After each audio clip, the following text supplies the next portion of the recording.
One of the worst things about summer growing up in South Carolina, my dad had a large garden in the backyard, and he had free work in my brother and I in pulling weeds. And so every couple of days we'd have to go out in that garden in the hot South Carolina heat and 100% humidity and pull those weeds. And we'd much rather go to the pool or go to the lake or do anything else but pulling those weeds. But you know what? If you want to have a healthy garden, you have to do some things in the summer.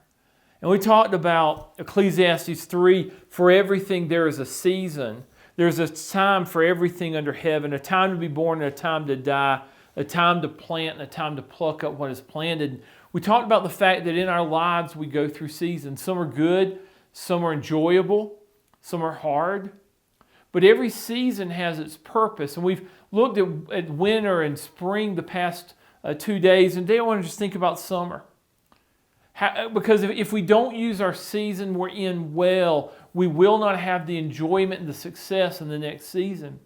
And so how does a farmer use the summer? If he's wise, he will water and feed the crop. He will weed the garden.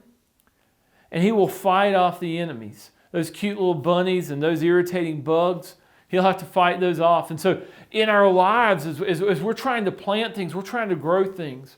We're trying to grow ourselves, maybe to learn and develop, maybe to gain new skills or to grow a career, to grow relationships.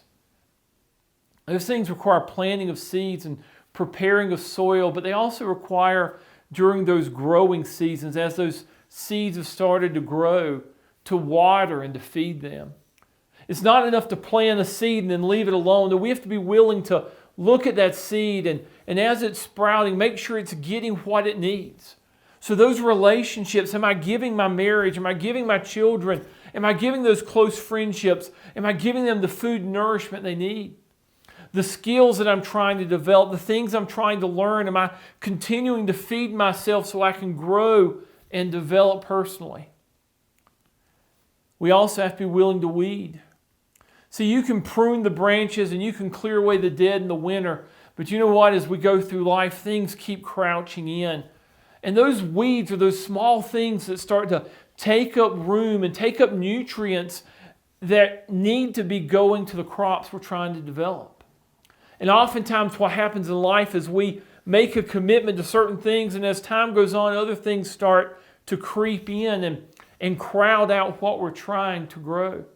I think about marriages. I think about how many marriages end in divorce and how many marriages that they're still married, but they're not enjoying that relationship.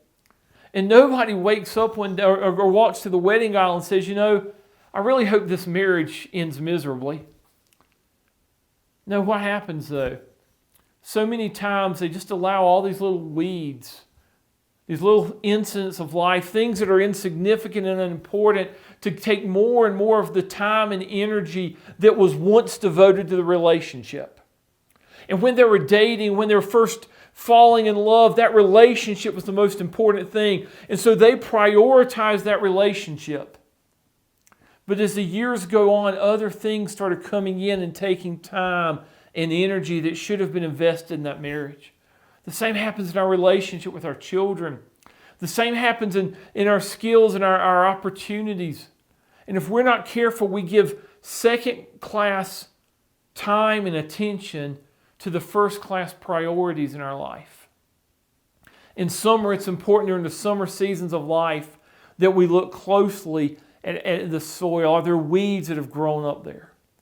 And then finally, there's some bad things we have to fight off. The bugs that come and eat the leaves, and the bunnies that come and eat everything else.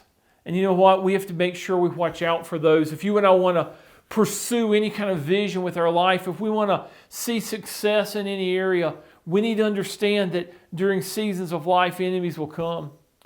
The Bible says the same happens even in our relationship with God. Our enemy, Satan, is the thief who comes to steal and to kill and to destroy. And he will try to rob us from that relationship with God. He will try to rob us from the joy that God intended us to have. And so a good farmer has to be consciously aware of what's going on and watchful for the weeds, watchful for the enemies, but also investing and watering and feeding the crop he has. Use your summer well.